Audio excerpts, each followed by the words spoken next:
அனைவருக்கும் வணக்கம். அகத்தவம் ஆண்டின் ஒவ்வொரு நாளும் ஆகஸ்ட் 26ஆம் தேதியை காணுள்ளோம். ஜேம்ஸ் ஆலன் தொகுத்து வகுத்த அந்த ஆங்கில நூலாகிய புக் ஆஃப் மெடிடேஷன் என்ற அந்த நூலில் இருந்து தங்களிடம் நாள்தோறும் அகத்தவம் ஆண்டின் ஒவ்வொரு நாளும் என பயந்து வருகிறோம். இன்று ஆகஸ்ட் 26ஆம் தேதியை காணும். ஒவ்வொரு நாளும் நாம் ஒரு விசை, ஒரு வினையின் சைகை என்று கூறக்கூடிய இந்த நாளை கூறலாம். ஆகஸ்ட் 26 ஒரு விசை, ஒரு வினையின் சைகை என்று கூறலாம்.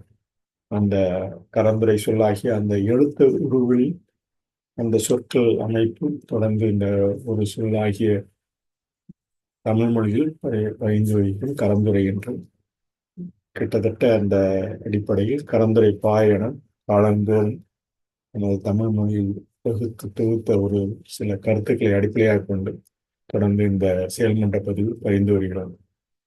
மமதை இருக்கும் இடத்தில் முழுமை இராது, நிறைவு இருக்கும் இடத்தில் தன்னுடையது என்று இராது என கூறலாம். ஒவ்வொரு ஆன்மாவிலும் போர் நடத்தப்படுகிறது. மேலும் ஒரு சிப்பாய் ஒரே நேரத்தில் 2 எதிரெதிர் படைகளில் ஈடுபட முடியாது. எனவே ஒவ்வொரு இதயமும் அதனதன் உண்மையின் வரிசையில் பட்டியலிடப்படுகிறது என பகிர்ந்துள்ளார். தமிழ் மொழியில் கூறலாம், ஆங்கில மொழியில் பதித்ததை. உங்கள் தன்னிரவு நோக்கில் பார்க்கும்போது உண்மையின் ஆழத்தினை உங்களால் உணர முடியாது என கூறி ஒரு அவருடைய ஆங்கில பதிவினை காண்போம். ஆகஸ்ட் 27ஆம் தேதி. You can say it in acrostic, in single word, once. Once we can explain in acrostic. Operate now, check experience. Once, operate now, check experience. Where self is, truth is not.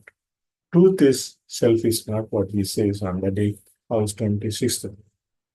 In every soul, the battle is waged, and as a soldier cannot engage at once in 2 opposing armies, so every heart is enlisted in the ranks of self or truth.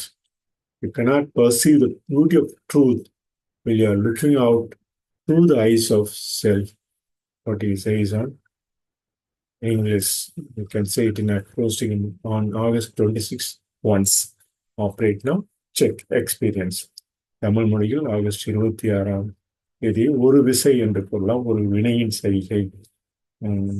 நிறைவுடன் ஒவ்வொரு காரியத்தையும் செய்வோம் என கூறி இன்றைய பதிவினை நிறைவு செய்கிறோம். நன்றி, வணக்கம்.